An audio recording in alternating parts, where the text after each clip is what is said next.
ನಮಸ್ಕಾರ. News info master Kannada YouTube ಚಾನೆಲ್ಗೆ ಎಲ್ಲರಿಗೂ ಸ್ವಾಗತ. ಪಾಕ್ಗೆ ದುಸ್ವಪ್ನವಾದ DRDO ನಿರ್ಮಿತ ಡ್ರೋನ್ ವಿರೋಧಿ D4 ಸಿಸ್ಟಮ್. ಇದರ ಸಂಪೂರ್ಣ ಮಾಹಿತಿ ಇಲ್ಲಿದೆ ಕೇಳಿ. ಭಾರತೀಯ ರಕ್ಷಣಾ ವಿಜ್ಞಾನಿಗಳು ಅಭಿವೃದ್ಧಿಪಡಿಸಿರುವ ಭಾರತದ ದೃಢವಾದ ಡ್ರೋನ್ ಪತ್ತೆ ತಡೆ ಮತ್ತು ನಾಶದ D4 ವ್ಯವಸ್ಥೆಯು ಪಾಕಿಸ್ತಾನಕ್ಕೆ ದುಸ್ವಪ್ನವಾಗಿದೆ ಎಂದು ಸಾಬೀತಾಗಿದೆ. DRDO ಅಭಿವೃದ್ಧಿಪಡಿಸಿರುವ D4 ವ್ಯವಸ್ಥೆ. ಇದೇ ರೀತಿ ಹೆಚ್ಚಿನ ಮಾಹಿತಿಗಾಗಿ ನಮ್ಮ news info master Kannada YouTube ಚಾನೆಲ್ನನ್ನು ಸಬ್ಸ್ಕ್ರೈಬ್ ಮಾಡಿ, ಬೆಲ್ ಐಕಾನ್ನನ್ನು ತಪ್ಪದೇ ಒತ್ತಿರಿ.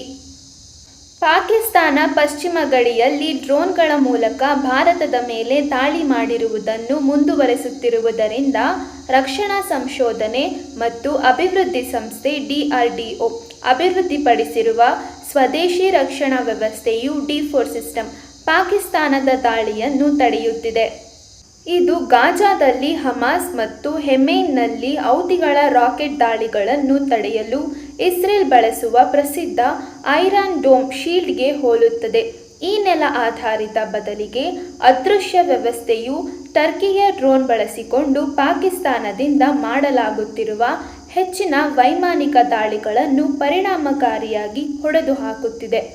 ಇಂತಹ ಮಾನವರಹಿತ ವೈಮಾನಿಕ ವಿಮಾನಗಳ ಪತ್ತೆ, ಗುರುತಿಸುವಿಕೆ ಮತ್ತು ನಾಶಪಡಿಸಲು DRDO ವಿವಿಧ ಡೊಮೇನ್ಗಳಲ್ಲಿ ಪರಿಣತಿ ಹೊಂದಿರುವ ಕನಿಷ್ಠ 4 ಲ್ಯಾಬ್ಗಳನ್ನು ಒಟ್ಟುಗೂಡಿಸಿ ಬಹುಸಂವೇದಿಕ ಪರಿಹಾರವನ್ನು ಅಭಿವೃದ್ಧಿಪಡಿಸುತ್ತಿದೆ.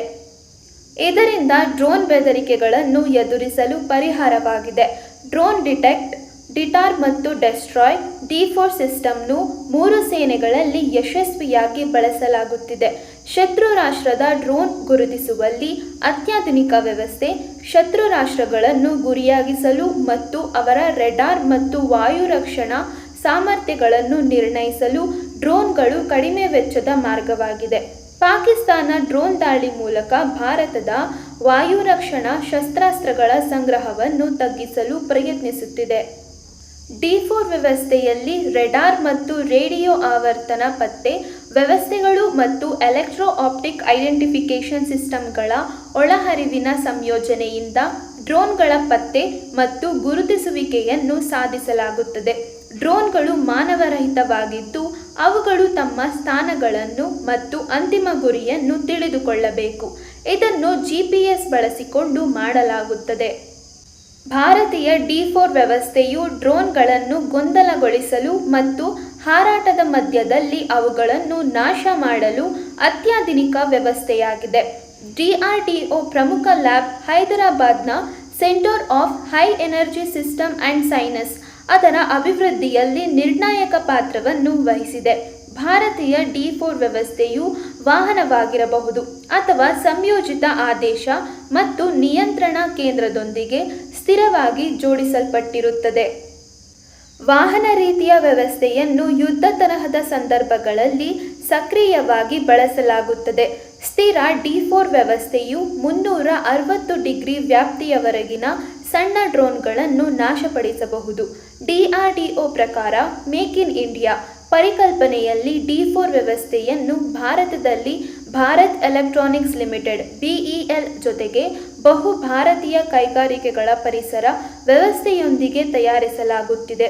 D4 ಸಿಸ್ಟಮ್ ಅಭಿವೃದ್ಧಿಯಲ್ಲಿ ಹಲವು ಲ್ಯಾಬ್ಗಳ ನೆರವು. DRDO ಅಡಿಯಲ್ಲಿ ಹಲವಾರು ಲ್ಯಾಬ್ಗಳು ಈ ಪ್ರಬಲವಾದ ಡ್ರೋನ್ ವಿರೋಧಿ ವ್ಯವಸ್ಥೆ ಅಭಿವೃದ್ಧಿಪಡಿಸಲು ಸಹಾಯ ಮಾಡಿವೆ.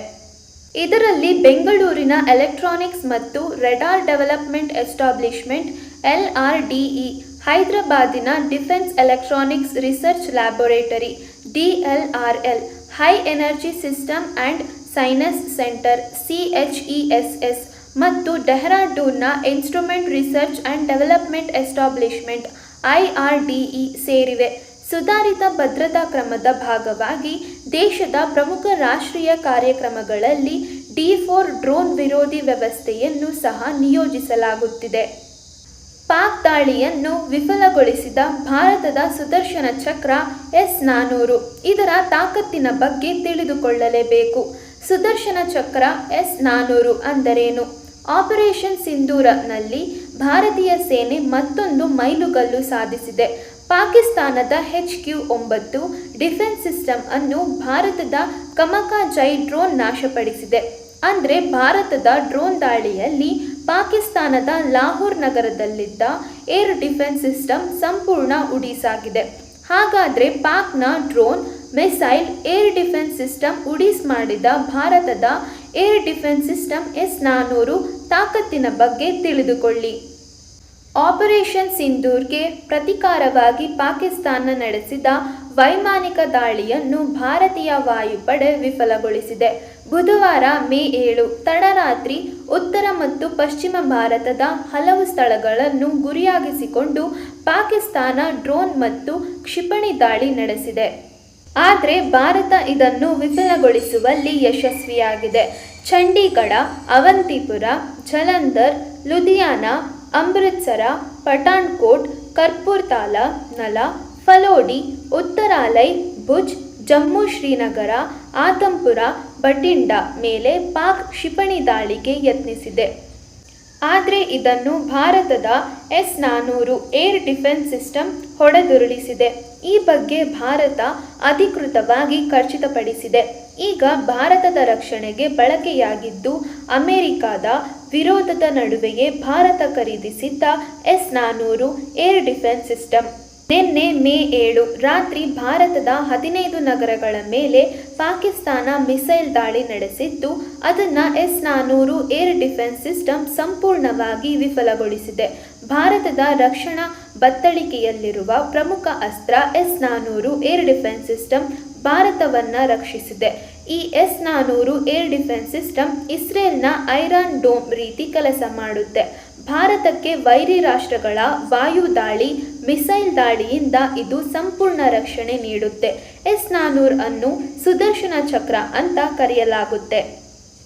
ಭಾರತವು ರಷ್ಯಾದಿಂದ 5 ಸ್ಕ್ವಾಡ್ರನ್ಗಳನ್ನು ಖರೀದಿಸಿದ್ದು ಈ 5 S-400 ಸ್ಕ್ವಾಡ್ರನ್ಗಳಿಗೆ 35,000 ಕೋಟಿ ರುಗಳ ಒಪ್ಪಂದಕ್ಕೆ 2018ರಲ್ಲಿ ಸಹಿ ಹಾಕಲಾಯಿತು. ಈ 5ರಲ್ಲಿ ಈಗಾಗಲೇ 3 S-400 ಸ್ಕ್ವಾಡ್ರನ್ಗಳು ಭಾರತ ರಕ್ಷಣಾ ಕ್ಷೇತ್ರಕ್ಕೆ ಸೇರ್ಪಡೆಯಾಗಿ ಕಾರ್ಯನಿರ್ವಹಿಸುತ್ತಿದ್ದು ಇನ್ನುಳಿದ 2026ರ ವೇಳೆಗೆ ಬರುವ ನಿರೀಕ್ಷೆ ಇದೆ. 2019ರ ಪುಲ್ವಾಮಾ ದಾಳಿಯ ಬಳಿಕ ಭಾರತ ರಷ್ಯಾದಿಂದ ಈ S-400 ಏರ್ ಡಿಫೆನ್ಸ್ ಸಿಸ್ಟಮ್ ಅನ್ನು ಖರೀದಿ ಮಾಡಿದೆ. ಈಗ ರಷ್ಯಾದಿಂದ S-400 ಖರೀದಿಸಿದರೆ ಭಾರತದ ಮೇಲೆ ಕೆಲ ನಿರ್ಬಂಧ ವಿಧಿಸುವಾಗಿ ಅಮೆರಿಕ ಬೆದರಿಕೆ ಹಾಕಿತ್ತು. ಆದರೆ ಅಮೆರಿಕದ ಬೆದರಿಕೆಗೂ ಜಗ್ಗದ ಭಾರತ ತನ್ನ ರಕ್ಷಣೆಗಾಗಿ ಏರ್ ಡಿಫೆನ್ಸ್ ಸಿಸ್ಟಮ್ ಬೇಕೆಂದು ಖರೀದಿಸಿತು. S-400 ಎಷ್ಟು ಬಲಶಾಲಿ ಗೊತ್ತಾ? ಸುದರ್ಶನ ಚಕ್ರ ಎಂದು ಕರೆಯಲ್ಪಡುವ S-400 ವಾಯು ರಕ್ಷಣಾ ವ್ಯವಸ್ಥೆಗಳಿಂದ ಪಾಕ್ನ ಡ್ರೋನ್ ಹಾಗೂ ಕ್ಷಿಪಣಿಗಳನ್ನು ಹೊಡೆದು ಹಾಕಿದೆ. ರಷ್ಯಾ ನಿರ್ಮಿತ ಈ S-400 ಸಿಸ್ಟಮ್ ವಿಶ್ವದಲ್ಲೇ ಅತ್ಯಂತ ಅಡ್ವಾನ್ಸ್ ಸಿಸ್ಟಮ್ಗಳಲ್ಲಿ ಒಂದಾಗಿದ್ದು 600 ಕಿಲೋಮೀಟರ್ ದೂರದವರೆಗಿನ ಗುರಿಗಳನ್ನು ಪತ್ತೆ ಹಚ್ಚುವಲ್ಲಿ ಮತ್ತು 400 ಕಿಲೋಮೀಟರ್ಗಳವರೆಗಿನ ಗುರಿಗಳನ್ನು ತಡೆಯುವ ಸಾಮರ್ಥ್ಯವನ್ನು ಹೊಂದಿದೆ. 400 ಕಿಲೋಮೀಟರ್ವರೆಗಿನ ವ್ಯಾಪ್ತಿಯಲ್ಲಿ ರಹಸ್ಯ ವಿಮಾನಗಳು, ಫೈಟರ್ ಜೆಟ್ಗಳು, ಡ್ರೋನ್ಗಳು ಮತ್ತು ಕ್ಷಿಪಣಿಗಳು ಸೇರಿದಂತೆ ವ್ಯಾಪಕ ಶ್ರೇಣಿಯ ವೈಮಾನಿಕ ದಾಳಿಯನ್ನು ಪತ್ತೆ ಹಚ್ಚುವ ತಾಕತ್ತು ಇದಕ್ಕಿದೆ. ಅಲ್ಲದೆ 400 ಕಿಲೋಮೀಟರ್ ದೂರದಿಂದಲೇ ಬರುವ ವೈರಿ ರಾಷ್ಟ್ರಗಳ ಮಿಸೈಲ್ ಅನ್ನು ಪತ್ತೆ ಹಚ್ಚಿ ಹೊರೆದುರುಳಿಸುತ್ತದೆ. S-400 ಏಕಕಾಲಕ್ಕೆ 72 ವೈರಿ ಮಿಸೈಲ್ ದಾಳಿಯನ್ನು ಪತ್ತೆ ಹಚ್ಚಿ ನಾಶಪಡಿಸುವ ಶಕ್ತಿ ಇದಕ್ಕಿದೆ. ಈ S-400 ಸ್ಕ್ವಾಡ್ರನ್ 2 ಬ್ಯಾಟರಿಗಳನ್ನು ಒಳಗೊಂಡಿರುತ್ತದೆ. ಹಾಗೆ 6 ಲಾಂಚರ್ಗಳು, ರೆಡಾರ್ ಮತ್ತು ಕಮಾಂಡ್ ಕಂಟ್ರೋಲ್ ಹೊಂದಿದ್ದು ಪ್ರತಿ ಬ್ಯಾಟರಿಗೆ 128 ಕ್ಷಿಪಣಿಗಳನ್ನು ಹೊಂದಿಸಬಹುದಾಗಿದೆ. ಈ ಮಾಹಿತಿ ನಿಮಗೆ ಇಷ್ಟವಾದಲ್ಲಿ ದಯವಿಟ್ಟು ಈ ವಿಡಿಯೋವನ್ನು ಲೈಕ್ ಮಾಡಿ, ಕಮೆಂಟ್ ಮಾಡಿ ಮತ್ತು ಚಾನಲ್ನನ್ನು ಸಬ್ಸ್ಕ್ರೈಬ್ ಮಾಡಿ, ಬೆಲ್ ಐಕಾನ್ನನ್ನು ತಪ್ಪದೇ ಒತ್ತಿರಿ. ವಂದನೆ.